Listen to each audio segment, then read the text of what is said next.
Bernard Belloc, bonjour. Bonjour. Pourriez-vous nous parler de vos thèses, de vos sujets de thèse? Écoutez, j'ose à peine en parler. C'est des thèses que j'ai préparées et défendues au milieu des années 90, au milieu des années 70, pardon. Je me rajeunis, c'est une tendance bien naturelle. Au milieu des années 70 et au début des années 80, j'ai fait une thèse de doctorat d'État en économie, sous la direction du professeur Jean-Marie Vincent à Toulouse, dont le thème c'était équilibre et déséquilibre dans la théorie du capital, c'est-à-dire les transitions entre un régime de croissance. C'était très à la mode. En fait, c'était la généralisation de travaux de Sir John Hicks, un des premiers prix Nobel d'économie, et notamment la généralisation des résultats qu'il avait obtenus dans un ouvrage appelé Capital and Time. La seconde thèse que j'ai faite m'a permis de travailler sous la direction de Jean-Jacques Lafont, le fondateur de l'école d'économie de Toulouse. Alors ça, c'était une thèse de mathématiques appliquées à l'économie. Le titre est totalement ésotérique. Optimalité des mécanismes incitatifs en stratégie dominante. En fait, il s'agissait de trouver les conditions sous lesquelles des mécanismes d'extraction de l'information permettaient de conduire à une allocation optimale des ressources. C'est un petit peu abstrait, mais c'est tout à fait important. Si vous le dites dans votre sens, ça signifie, comme ces mécanismes sont extrêmement difficiles à mettre en œuvre et pratiquement impossibles, ça signifie que la plupart du temps, lorsque vous n'avez pas une information parfaitement partagée par les acteurs économiques, quel que soit le mécanisme qui vous permettra d'extraire l'information de là où elle est, c'est-à-dire de la connaissance privée des acteurs économiques, ces mécanismes conduiront à une allocation inefficace des ressources. D'où la nécessité effectivement de faire tout pour que l'information soit la plus transparente possible et qu'il y ait le moins d'usage stratégique possible de l'information privée. Ça, c'est l'aspect concret. Mais la thèse est très mathématique, puisqu'en fait, j'ai appliqué à l'époque les théorèmes de Frobenius sur les formes différentielles externes, travaux d'Henri Cartan, des modèles de révélation de préférence. J'ose à peine en parler. C'est encore assez frais dans ma mémoire, ce qui vous prouve combien j'ai pu m'investir sur ces thèses. La première thèse sur l'équilibre et déséquilibre dans la théorie du capital m'avait permis de découvrir ce qu'étaient les équations intégrales de Volterra et de Freedom. Mais si je m'en souviens aussi bien, 40 ans après,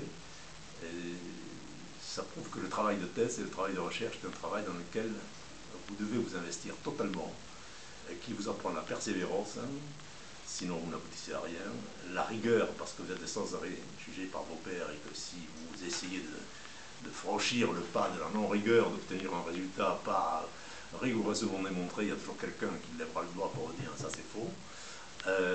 Et surtout la très très grande autonomie, liberté intellectuelle que vous procure ce travail de thèse.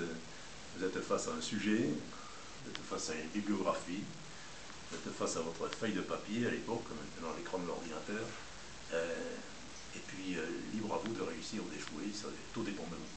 C'est un des rares moments de ma vie professionnelle au cours desquels je me suis senti totalement libre. Je ne dire pas gloire ni satisfaction, mais une autonomie complète de conception du sujet, parfois en tout cas d'une partie du sujet, et surtout de conception de la méthode de résolution du problème que vous avez posé. Je crois que c'est ça la grande compétence qu'apporte la formation par la recherche. Une autonomie complète sur le plan intellectuel, une autonomie du choix des moyens pour résoudre un problème, et une liberté totale pour imaginer comment arriver rigoureusement au résultat que vous cherchez. Est-ce que certaines de ces compétences vous ont été utiles pour faire de la politique D'abord, je n'ai jamais fait de politique à proprement parler. J'ai fait de la politique universitaire, qui est une partie de la politique, mais je n'ai pas fait de la politique au sens de la société civile, c'est-à-dire exercer un pouvoir politique, ministériel, électif, etc. J'ai fait de la politique universitaire dans le sens où j'ai été élu président de mon université, président de la conférence des présidents de l'université, et ensuite où j'ai été appelé par Nicolas Sarkozy à le conseiller pour tout le domaine de l'enseignement supérieur et de la recherche. Donc j'ai fait de la politique dans ce sens-là, mais ce n'est pas de la politique au sens de l'exercice d'un mandat politique à proprement parler. Si ça m'a servi, naturellement, la formation par la recherche, parce qu'elle est la plus, à mon avis, c'est celle qui vous offre c'est ce qui vous procure la compétence intellectuelle la plus forte. Ce ne sont pas des figures de style que vous avez à faire pour arriver au bout d'un sujet de thèse. Ce ne sont pas c'est pas la répétition de choses conçues par d'autres. Ce n'est pas le fait de ressortir en cours ou des papiers qu'il s'agit de faire pour écrire une thèse. Il s'agit d'innover et de créer à partir de ce que vous pensez sans aucun garde-fou. Donc pour définir une stratégie, c'est irremplaçable. C'est irremplaçable parce que c'est un petit peu la même chose. Vous regardez la situation, vous essayez de voir à peu près ce qui est praticable, vous confrontez ça avec ce vers quoi vous voulez aller, et puis vous choisissez dans votre boîte à outils, dans votre boîte à idées, les meilleurs outils pour arriver à ce but, de la manière la plus rigoureuse possible. D'une certaine manière, il y a une analogie. Et lorsque vous êtes dans la conception stratégique d'une action à moyen et à long terme, vous êtes tout seul, comme c'est le cas d'un doctorant au moment où il a à écrire quelque chose sur le papier ou à l'ordinateur. Donc oui, bien sûr, je crois que j'ai beaucoup de mal en fait, quand je me retourne sur ma vie professionnelle, j'ai beaucoup de mal à séparer les choses.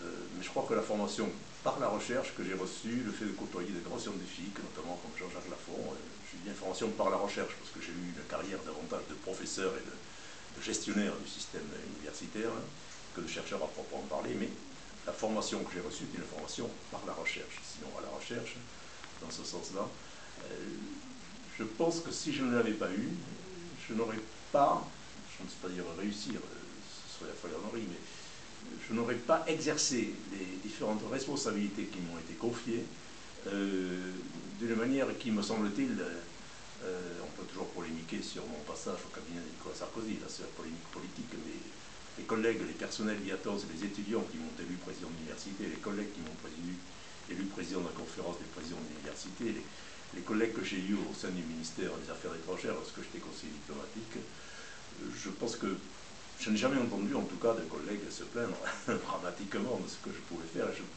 crois que je n'aurais pas eu cette réussite professionnelle. Personnellement, je considère que c'est une vie professionnelle assez réussie. Je ne l'aurais pas eu si je n'avais pas fait une thèse. C'est la raison pour laquelle il faut à tout prix, au-delà même des justifications utilitaristes, l'innovation, la nécessité d'avoir une innovation fertile, dynamique pour faire progresser notre économie, notre société, pour créer de la compétitivité auprès des entreprises, pour que la France reste à son rang et retrouve, si possible, un rang encore plus élevé. Au-delà de ces motivations très utilitaristes, je pense que la formation par la recherche, parce qu'elle est d'une certaine manière, elle sublime l'intellect des personnes qui passent par une telle formation, je pense que ça permet ensuite d'obtenir l'efficacité la plus grande, donc la conception de toutes sortes de problèmes, et leur résolution naturellement. Et alors, vous avez pu faire avancer des dossiers un peu concernant sur le doctorat quand vous étiez... Alors, ça c'est l'aspect action. D'accord. Moi, sur le doctorat, moi je vous parle d'une époque, lorsque j'ai préparé mes thèses, doctorat d'État, thèse de 3e cycle, d'une époque préhistorique, notamment en sciences sociales, puisque l'économie fait partie des sciences sociales. Les laboratoires n'existaient pas, ou pratiquement pas, le travail en équipe très rare, très peu de financement de thèse. En fait, moi j'étais assistant, à l'époque on appelait ça assistant, je faisais des TD, ce qui me permettait d'avoir un salaire, et pendant ce temps-là, j'essayais de préparer ma thèse en faisant mes TD devant mes étudiants. Donc évidemment, cette époque-là est très très éloignée de ce que les doctorants actuellement connaissent. Je crois qu'il faut savoir gré à Claude Allègre d'avoir définitivement ancré dans le monde universitaire l'idée que la préparation d'une thèse est un travail qui nécessite une grande professionnalisation et un grand professionnalisme. Il faut structurer, c'est ce qu'il a contribué à faire, c'est ce qu'il a fait. Il a structuré les écoles doctorales. Beaucoup de mes collègues, je le sais notamment dans le secteur droit, lettres, pensent que c'est inadapté à leur secteur, c'est inadapté aux sciences exactes, expérimentales. Tout ça est faux. Il n'y a pas de raison que les études doctorales ne soient pas structurées en France comme ailleurs, et Claude Allègre l'a fait en créant les écoles doctorales, en réglementant tout ça, etc., et en ouvrant la possibilité de financer, par des allocations de recherche, directement le travail de thèse. ne pas être encombré pendant son travail de thèse par le fait d'organiser des travaux dirigés, parfois de donner des cours, avoir la possibilité d'avoir une bourse pour préparer la thèse, et uniquement pour préparer la thèse, et pour ceux qui le désirent, compléter ça par une allocation de moniteur qui permet une rémunération supplémentaire en échange de quelques TD. Mais faire de l'enseignement pendant le travail de thèse doit rester secondaire. Et ça, c'est une évolution qui a eu lieu peut-être dans les années 80, 90, c'est très bien. Ce qui reste à faire, qu'on a essayé de pousser de différentes manières, récemment, à travers le crédit impôt recherche et le fait d'inciter les entreprises, par un allègement des charges, à embaucher des docteurs. Elles sont exonérées de charges pendant la première année de contrat avec les docteurs, à condition qu'elles fassent un CDI. Il faut aller beaucoup plus loin naturellement. Faut-il faire reconnaître le doctorat dans les conventions collectives? Si les branches le veulent, on ne peut pas être contre ça. Bien sûr, ça ne peut que profiter théoriquement aux jeunes docteurs. Il faut en tout cas généraliser l'idée en France, qui n'est pas assez généralisée, qu'un cadre dans un monde de la connaissance, dans une société et une économie de la connaissance, c'est quelqu'un qui est pourvu d'un doctorat. Partout dans le monde, vous allez, les grands cadres stratégiques des grandes entreprises, y compris parfois les dirigeants de PME, sont titulaires d'un PhD. Doctorat, dirions-nous en France. Donc c'est ce vers quoi il faut aller.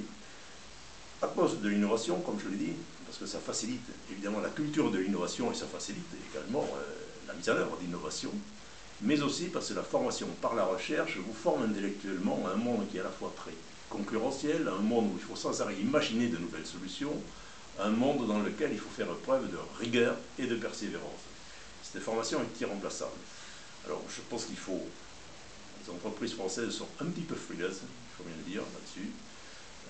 Elles sont frileuses pourquoi? C'est l'éternel problème qui est spécifique à la France, du diplômé d'une grande école versus un diplômé de l'université. Et un docteur est nécessairement un diplômé de l'université, puisque l'université a le monopole de la délivrance des doctorats. Quelques exceptions près. Un doctorat issu de l'université, un docteur issu de l'université est pour un employeur un collaborateur dont les compétences sont un petit peu floues. Le profil du doctorant est assez flou. En tout cas, il peut être hétérogène. Un pur produit d'une grande école est nécessairement plus homogène. Sélection à l'entrée, des études très calibrées, la compétition pour entrer dans l'école, pendant la scolarité. Le produit est plus homogène et puis il y a un effet de reproduction. La plupart des dirigeants français étant issus de grandes écoles, ils recrutent ceux qu'ils connaissent comme profil, c'est-à-dire des titulaires de diplômes de grande école. C'est contre ça qu'il faut se battre. Il faut savoir que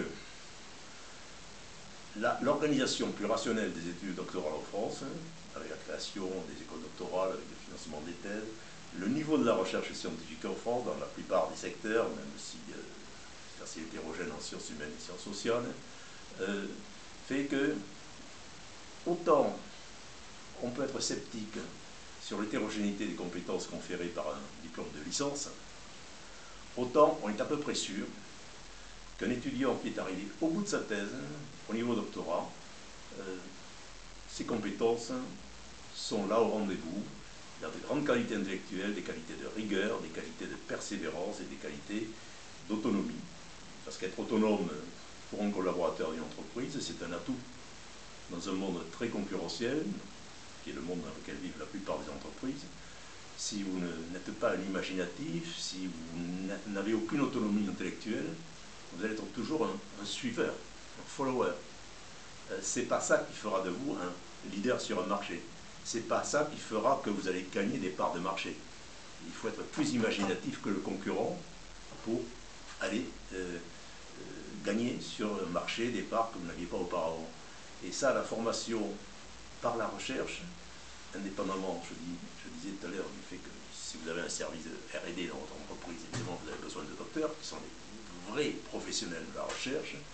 Si vous avez parmi vos cadres des gens formés par la recherche, c'est un atout parce que vous avez parmi vos collaborateurs des gens qui ont une grande compétence intellectuelle, une grande compétence à formuler et à résoudre les problèmes qui sont les vôtres. Et alors, est-ce que vous pouvez... Quels étaient les freins Les freins, ils sont culturels, parce que diplômé de l'université, jusqu'à présent les choses changent peu à peu, mais un diplômé de l'université, beaucoup d'employeurs s'en méfient, même au niveau doctorat, ce qui est une erreur. Parce qu'il y a très peu de gens qui obtiennent le doctorat par rapport au nombre d'étudiants qui entrent à l'université. C'est normal, il y a une pyramide, tout le monde fasse le doctorat. Donc, cette cascade de sélection pour arriver à être docteur garantit la qualité des diplômés. Donc ça, c'est des freins culturels. Il en découle des freins, je dirais, qui tiennent à l'organisation du marché du travail. À partir du moment où le diplômé d'un doctorat n'est pas très recherché par des employeurs, son niveau de rémunération ne va guère dépasser, même sera en général inférieur au niveau de rémunération d'un ingénieur débutant. Donc vous avez une sorte de cercle vicieux qui se met en branle. Il vaut mieux faire finalement un diplôme d'ingénieur qu'un doctorat, du point de vue de l'étudiant. Et donc, vous ne donnez pas la possibilité à des entreprises de recruter les meilleurs d'une classe d'âge qui seront titulaires d'un diplôme d'ingénieur plutôt à moyenne, plutôt que d'un diplôme de doctorat. Donc ça induit des biais sur le marché du travail. Certaines entreprises, je pense peut-être que c'est Alstom, ont passé des accords avec des universités, notamment l'université Pierre et Marie Curie, s'engageant, chaque fois qu'ils s'engagent un docteur de l'université Pierre et Marie Curie, à donner une rémunération au moins égale à la rémunération d'un ingénieur de grande école. C'est sympa. C'est d'ailleurs une reconnaissance du niveau du diplôme de docteur de l'université Pierre et Marie Curie. Je ne crois pas que l'inscription dans des conventions collectives du titre de docteur, je pense que c'est une recommandation des récentes assises de l'enseignement supérieur et de la recherche, je ne crois pas que ça résolve le problème.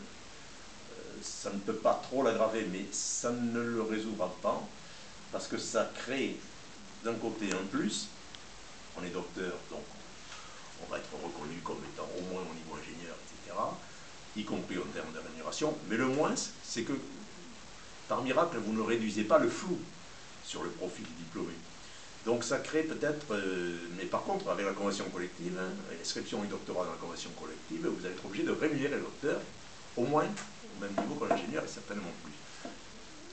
Par prudence, certains employeurs pourront avoir le réflexe de moins s'intéresser à des docteurs, parce qu'on va leur demander de payer plus cher un diplômé dont ils ne sont toujours pas très sûrs des compétences. Donc je crois qu'il faut faire beaucoup de pédagogie vis-à-vis des employeurs.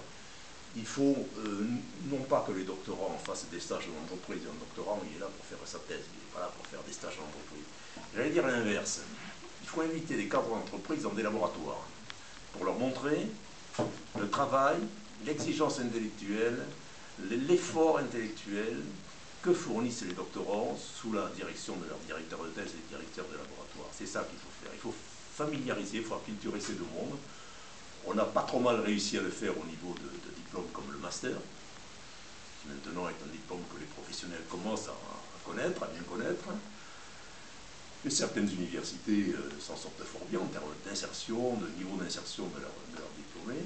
Il faut faire ce travail au niveau du doctorat. Mais on se tient un petit peu mal pris. Et là, on a organisé quelque chose, à l'époque le plan était grossi, donc il y a le plus, il y a le moins, c'est normal, qui s'appelait les doctoriales. Moi, je n'ai jamais cru au doctorial. Je n'ai jamais cru au doctorial. En gros, ça consistait à réunir les doctorants d'un site universitaire et les mettre en contact avec des entrepreneurs, avec des futurs employeurs potentiels, etc. Outre le fait que ça leur fait perdre du temps aux doctorants. Encore une fois, un doctorant, son boulot, c'est de finir sa thèse. Faire sa thèse du meilleur niveau possible. Après, on va voir. Ça sert à quoi de mettre un doctorant en contact avec une entreprise? Il est totalement dans son sujet, il est totalement dans la réaction de son projet de thèse, il est totalement dans ses protocoles d'expérience, si tel est le cas. Bon, il va passer un week-end, on va lui parler de banque, d'assurance, d'entreprise ceci, d'entreprise cela, et puis le lundi matin, il repartira et sera à nouveau le nez dans ses équations, dans ses bouquins. Non, par contre, je crois que ce qui n'est pas connu, et ça ne le fera pas mieux connaître, ça ne l'aidera pas ensuite à la sortie de son doctorat à convaincre un employeur de s'intéresser à ses compétences. Par contre, ce que je crois, c'est que les employeurs, de manière générale, les entrepreneurs, en France en particulier, ne sont pas assez familiers des grands laboratoires de recherche, dans toutes les disciplines. Hein, il n'y a pas d'exception. Hein, il y a d'excellentes équipes de recherche en sciences sociales, en économie, par exemple. Il y a d'excellentes équipes de recherche dans les domaines des humanités, il y a d'excellentes équipes de recherche en mathématiques, en physique, en chimie, en informatique, etc. Il faudrait faire l'inverse. Il faudrait que les employeurs viennent se rendre compte de la qualité du travail qui est fait dans ces laboratoires de recherche, au sein des unités mixtes de recherche, dans les universités, dans quelques grandes écoles qui possèdent de telles unités mixtes de recherche. C'est ça qui acculturera le plus facilement les deux mondes. Parce qu'ils découvriront, les jeunes en train d'acquérir des compétences qui leur seront utiles à eux, employeurs, plus tard. Et ce sera leur propre intérêt, des employeurs, qui fera qu'ils viendront chercher le docteur. Alors je ne vois pas pourquoi un docteur, parce qu'il voit pendant un jour un entrepreneur lui faire une conférence, se précipiter dans ses bras à la fin de son doctorat. Et d'ailleurs, l'entrepreneur ne le connaîtra même pas, et il n'y a pas de raison de privilégier particulièrement son embauche. C'est plutôt comme ça qu'il faudrait faire, mais il faut faire tout avancer de front, il faut parler du doctorat, il faut parler des qualités des docteurs, il faut parler des compétences acquises grâce aux formations par la recherche, hein. Il faut acculturer ces deux mondes, il faut expliquer encore aux chefs d'entreprise, grandes et petites, ce qui se passe dans les laboratoires de recherche, toutes disciplines confondues. Encore une fois, vous savez, un bon DRH, c'est pas plus mal de le prendre parmi les titulaires d'un bon doctorat en droit du travail, par exemple, hein, ou un bon doctorat en sociologie du travail. Pourquoi pas? Je crois que c'est dans ce sens-là qu'il faut acculturer, et puis les mécaniques habituelles des incitations, éventuellement à travers le crédit impôt recherche, pour les entreprises qui ont besoin de faire de l'innovation, éventuellement les conventions collectives pour forcer un petit peu à la reconnaissance sociale du titre de docteur à travers une rémunération convenable, parce qu'il n'est pas normal que dans ce pays, en France, un bon docteur ne soit pas rémunéré au moins comme un bon ingénieur. La sélectivité est aussi grande que pour obtenir un doctorat que celle qui conduit un étudiant à devenir ingénieur. Je suis sûr de ce que j'avance au moins pour les sciences et les arts expérimentales, et en fonction de l'université dans laquelle vous avez obtenu votre doctorat, c'est vrai aussi pour les humanités et les sciences sociales. Qu'on ne vienne pas me dire qu'un docteur de l'école d'économie de Paris, ou un docteur de l'école d'économie de Toulouse, ou qu'un docteur de l'université Paris 4 Sorbonne ne possède pas de très grandes qualités intellectuelles qui sont au moins aussi valorisables dans une entreprise qu'un ingénieur d'une grande école. C'est impossible de démontrer ça. La réalité, c'est que bien sûr, les docteurs de bonnes universités en recherche dans leur domaine possèdent les compétences que possèdent les ingénieurs, même au-delà. Parce qu'en moyenne, par rapport aux ingénieurs, ils auront cette qualité qui fait la formation par la recherche, de l'autonomie intellectuelle et de la rigueur. Est-ce qu'il y a aussi des freins en interne, c'est-à-dire les écoles, les grandes écoles justement, est-ce qu'elles freinent pas un peu tout ça? Et aussi dans les ministères, est-ce que vous avez rencontré des difficultés particulières avec les élites, les énarques aussi, je ne sais pas. Alors, les grandes écoles, pour la grande majorité, la très très grande majorité d'entre elles, elles font très bien, elles sont là pour faire très bien ce pourquoi elles sont faites. Ce sont des grandes écoles professionnelles qui forment d'excellents professionnels, qui ne se préoccupent ni de recherche, ni de formation doctorale. C'est comme ça. Et c'est très bien que de grands professionnels dans tous les secteurs soient formés au sein de grandes écoles.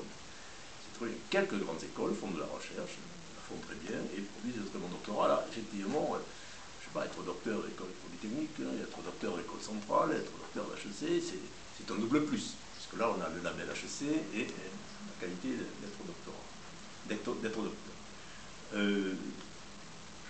Je ne pense pas qu'il y ait un frein dans les grandes écoles. Il y a quelques grandes écoles qui font de la recherche, la plupart n'en font pas, ne préparent pas au doctorat.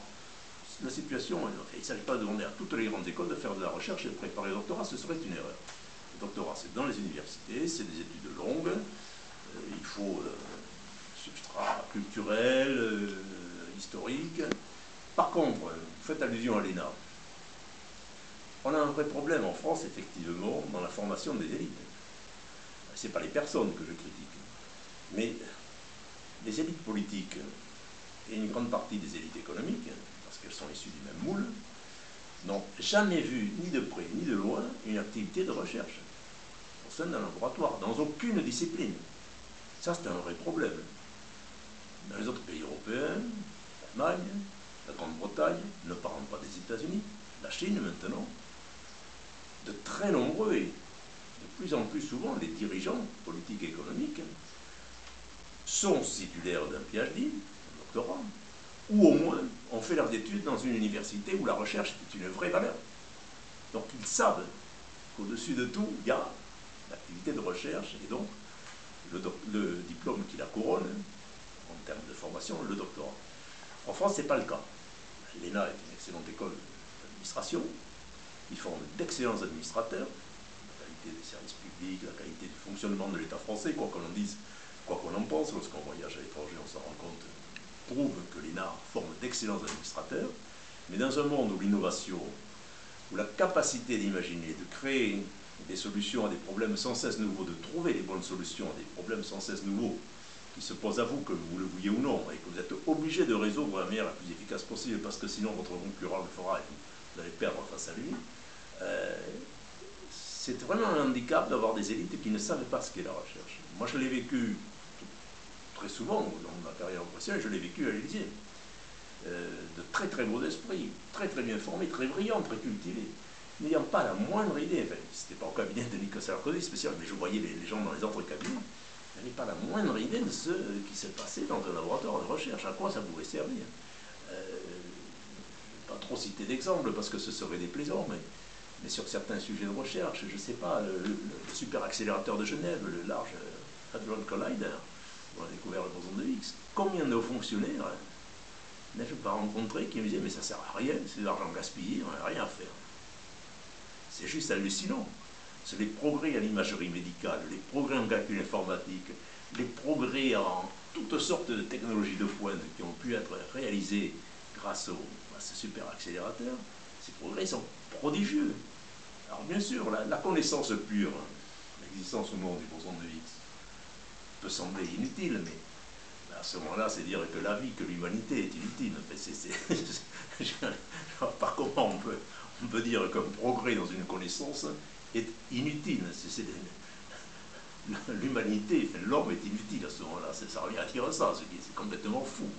À partir du moment où il y a des hommes, où il y a des femmes sur cette planète, le progrès de la connaissance est toujours utile. Ne serait-ce parce qu'il améliore la qualité de la pensée, la force de la pensée des hommes et des femmes. Donc des gens qui m'ont dit que ça ne servait à rien, comme j'en ai vu. Lorsque j'étais conseiller à l'ambassade de France à Pékin, j'ai participé à la création d'accords, à la création de laboratoires franco-chinois sur la physique des hautes énergies, un grand programme de recherche sur le métagénome digestif humain. La première réaction de la plupart des hauts fonctionnaires du Quai d'Orsay auxquels je parlais, c'était mais ça ne sert à rien, vous n'avez pas dépensé de l'argent là-dessus. C'est juste fou. C'est juste fou. Sur le métagénome digestif humain, c'était une partie d'un grand programme mondial. Les Chinois étaient ravis de pouvoir accéder à un tel programme. La réticence était côté français.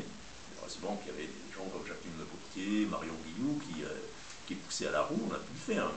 Mais sinon, le raisonnement des responsables du Quai d'Orsay, c'était ça ne sert à rien, il ne faut pas le faire. C'est même pas un arbitrage d'une orientation scientifique versus une autre. Ça ne sert à rien. En plus, il y a les agents industriels que vous pouvez imaginer sur des choses qui tiennent à la connaissance du génome des bactéries et de la flore intestinale, par exemple. Je comprendrais qu'on me dise non, on ne va pas aller dans telle direction, on va aller dans telle autre. Ça, c'est un arbitrage. En contrainte budgétaire, je comprends les arbitrages. Mais vous dire ça ne sert à rien, c'est pas vous dire il vaudrait mieux faire autre chose, il vaudrait mieux ne rien faire. C'est fou. Merci.